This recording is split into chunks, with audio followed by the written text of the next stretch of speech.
ఇంగ్లీష్‌లో మాట్లాడాలంటే భయమా? మీలాంటి వాళ్ళ కోసమే spoken English personal training classes వెంటనే జాయిన్ అవ్వండి.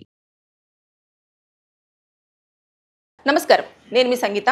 టీసీఎస్ లాంటి ప్రతిష్టాత్మకమైన కంపెనీలో ఉద్యోగం తెచ్చుకోవడమే కాకుండా 1,20,000 జీతాన్ని కూడా తన అకౌంట్లో మొన్న రీసెంట్గానే క్రెడిట్ అవ్వడం జరిగింది. కానీ ఆ కుర్రాడి అకౌంట్లో డబ్బులు క్రెడిట్ అయ్యాయి, కానీ దాన్ని తీయడానికి మాత్రం తను ఇప్పుడు మన మధ్యలో లేడు, చనిపోవడం జరిగింది. అసలు కారణం ఏంటి అనంటే, అతను ఒక అమ్మాయిని లవ్ చేశారు. అది తమిళనాడులో జరిగింది. ఇదంతా కూడా ఆ లవ్ చేసిన తర్వాత వాళ్ళ ఇంట్లో కూడా ఒప్పుకోలేదు. కారణం ఏంటంటే, ఈ అబ్బాయి షెడ్యూల్ క్యాస్ట్ కి సంబంధించిన వ్యక్తి, అందుకోసం అని చెప్పేసి వాళ్ళు అసలు యాక్సెప్ట్ చేయలేదు. ఆ అమ్మాయి ఎన్నిసార్లు చెప్పినా కూడా వినలేదు. ఆ అబ్బాయి కూడా మాట్లాడదామని ప్రయత్నం చేసినా కూడా ఇంట్రెస్ట్ చూపించలేదు. సరే అని చెప్పేసి వాళ్ళిద్దరు లవ్ చేసుకున్న తర్వాత ఇంకా బయటికి వెళ్ళేసి పెళ్లి కూడా చేసుకోవడం జరిగింది. పెళ్లి చేసుకున్న తర్వాత ఇంకా పేరెంట్స్ ఏం చేస్తారు, కొంచెం నమ్మించే ప్రయత్నం చేస్తారు. కొంతమంది ఎలా ఉంటుందంటే, మా అమ్మాయిని చూడాలనిపిస్తుంది, లేదు అంటే మీరు ఇంటికి రండి అని చెప్పేసి పిలవడము, ఇలాంటివంతా కూడా మారిపోయాము అని చెప్పేసి అనడము, లేదంటే మీ జీవితం మీరే గడపండి అని చెప్పడము, ఇలాంటివన్నీ చేసి వారిద్దరిని కూడా నమ్మించి వాళ్ళ ఇంటికి పిలవడం జరిగింది. ఇంకా అత్తయ్య మామయ్య వాళ్ళు పిలిచారు కదా, మనం వెళ్దాము అని చెప్పేసి అమ్మాయి వాళ్ళ ఇంటికి వాళ్ళు ఒక రోజు వెళ్ళారు. వెళ్ళిన తర్వాత అక్కడ అతను మళ్ళీ తిరిగి వెనక్కి రాలేకపోయాడు. ఎందుకు అనంటే, అక్కడికి వెళ్ళగానే వారి కోపంతో, అంటే ఒక షెడ్యూల్ క్యాస్ట్ పర్సన్ మా అమ్మాయిని పెళ్లి చేసుకోవడం ఏంటి, మా అమ్మాయి పక్కన ఉండడం ఏంటి, అసలు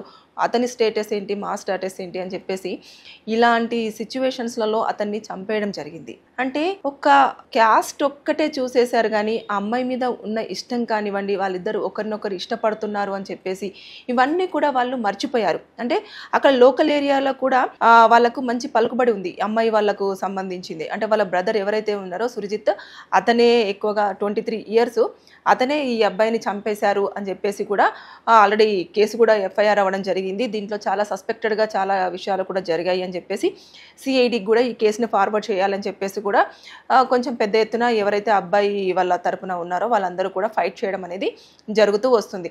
అయితే ఇక్కడ చూసుకుంటే ఆ అబ్బాయి ఎంత బ్రిలియంట్ అంటే, యూనివర్సిటీలో చదువుతున్నప్పుడు కూడా అతను గోల్డ్ మెడలిస్టు. అలాగే తక్కువ వయసులోనే, అంటే కంప్లీట్ అతను ఏదైతే బీటెక్ కంప్లీట్ చేసుకున్నాడో చేసుకున్న వెంటనే అతనికి క్యాంపస్ సెలక్షన్స్లోనే జాబ్ రావడం జరిగింది. అది కూడా మంచి ప్యాకేజ్తో, అంత ప్యాకేజ్తో జాబ్ తెచ్చుకున్నాడు. లైఫ్లో కూడా సెటిల్ అయిపోయాడు. తనకు నచ్చిన అమ్మాయిని ఎలాగైనా సరే పెళ్లి చేసుకోవాలనే ఉద్దేశంతో పేరెంట్స్ని ఒప్పించే ప్రయత్నం కూడా చేశారు.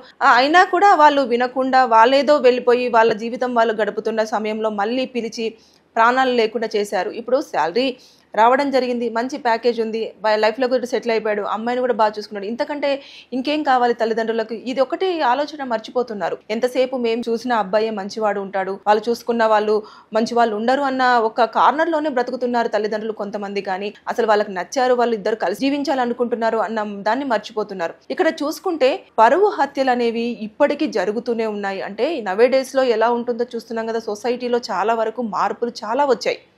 ఎలా అంటే, ఇప్పుడు మీరు చూసిన వాళ్ళైనా సరే, లేదు అంటే వారు చూసుకున్న వారైనా సరే, ఎవరైనా సరే వాళ్ళు ఎలా ప్రవర్తిస్తున్నారు అనేది వారి మెంటల్ కండిషన్, మెంటల్ స్టేటస్, తర్వాత చుట్టుపక్కల ఉన్న పరిసరాలు కానివ్వండి, ఆపోజిట్ పర్సన్ వాళ్ళ మధ్యలో ఉన్న సన్నిహితం కానివ్వండి, ఇలాంటివన్నీ నేపథ్యంలోనే మైండ్ అనేది మారుతూ వస్తుందే తప్పించి మంచివారు చెడ్డవారు అంటూ ఏమీ ఉండదు. వారు అర్థం చేసుకున్న దాన్ని డిపెండ్ అయి ఉంటుంది. ఇప్పటికీ అంటే ఇప్పుడు ప్రేమించారు, పెళ్లి చేసుకున్నారు, వాళ్ళని వదిలేయండి, వాళ్ళ జీవితం వాళ్ళు గడుపుతారు. ఒకవేళ కష్టం వచ్చినప్పుడు మళ్ళీ మీ దగ్గరికి వచ్చినప్పుడు అప్పుడు మాట్లాడండి, లేదంటే వాళ్ళని అక్కున చేర్చుకోండి. ఎందుకంటే సరేలే, ఇష్టపడ్డారు, పెళ్లి చేసుకున్నారు, ఇంకా మనం కాకపోతే వారికి ఎవరున్నారు అని చెప్పేసి అనేది చూసుకోండి.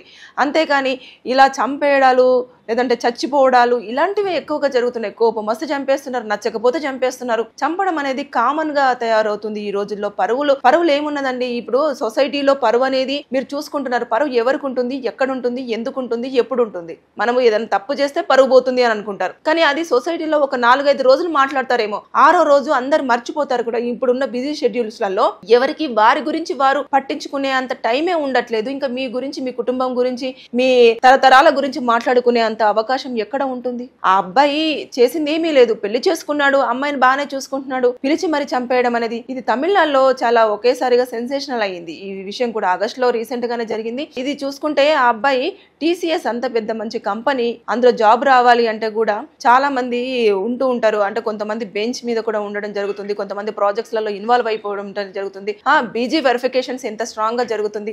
ఇన్నింట్లలో కూడా అబ్బాయి చాలా క్లియర్గా జాబ్ తెచ్చేసుకొని మంచి ప్యాకేజ్ ఉండి అమ్మాయిని పెళ్లి చేసుకున్నాడు, బాగా చూసుకుంటాడు.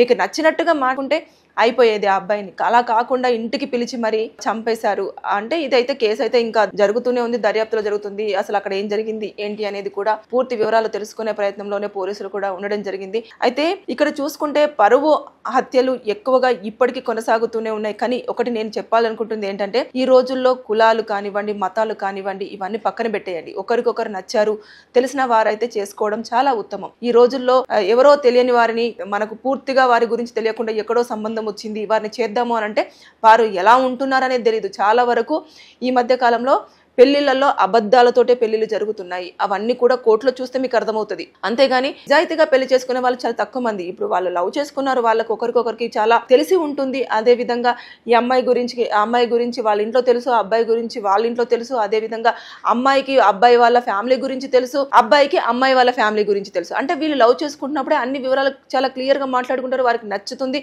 నచ్చిన తర్వాతనే పెళ్లి దాకా వెళ్తున్నారు. నచ్చకపోతే మధ్యలోనే బ్రేకప్స్. ఎందుకు చూస్తలేము మనము? బ్రేకప్ అయిపోయి ఎవరో ఒకరు ట్రూగా లవ్ చేస్తున్నారు, ఇంకొకరేమో ఫేక్ లవ్ చేసేసి అవి కూడా కేసులు రన్ అవుతున్నాయి. అంటే ఎంతో మంది, ఒక 100లో ఒక 30% మంది మాత్రమే పెళ్లి దాకా రావడం జరుగుతుంది, ఒప్పించి పెళ్లి చేసుకోవడం అనేది కూడా జరుగుతుంది. ఈ రోజుల్లో ఇంకా పరువు అని చెప్పేసి అంత మంచి అబ్బాయిని చంపడం అనేది ఎంత దారుణమైన విషయం. ఇలాంటివన్నీ ఇంకా చోటు చేసుకుంటున్నాయి. పరువు హత్యలకు కాదండి. ఒకవేళ వాళ్ళు నచ్చి వెళ్ళిపోతే వదిలేయండి, వాళ్ళ జీవితం వాడు గడుపుతారు. వారికి కష్టమో నష్టమో బాధో సంతోషమో వాళ్ళే అనుభవిస్తారు. ఒకవేళ కష్టం ఉంది అని చెప్పేసి అని వెనక్కి వచ్చినప్పుడు అప్పుడు మీరు ఏమైనా సాయం చేయాలనుకుంటే చేయండి, లేదు అంటే మీ దగ్గరికి రాకుండా పెట్టండి. అంతేకాని వారి జీవితంని మళ్ళీ డిస్టర్బ్ చేసేసి మీరు వెనక్కి పిలిచేసి వారి ఈ లోకంలోనే లేకుండా చేయకండి దయచేసి.